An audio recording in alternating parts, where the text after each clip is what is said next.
yang telah membawa kita dari alam kebodohan ke alam yang berilmu pengetahuan. Yang kami hormati tuan rumah beserta sanak famili, yang kami hormati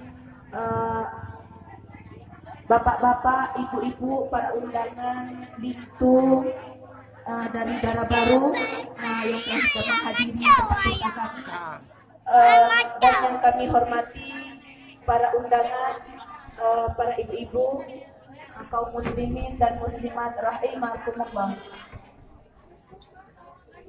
Baiklah, sebelum kami memulai marhaban, terlebih dahulu kami menghimbau kepada sanak famili, ketika nantinya kami berdiri, hendaknya aman mayat dan inun mayat didudukkan di atas ampang, lalu dipersejuk baik ibunda, ayahanda, bibi, wawa, dan sanak famili lainnya. Baiklah, untuk memulai marhaban terlebih dahulu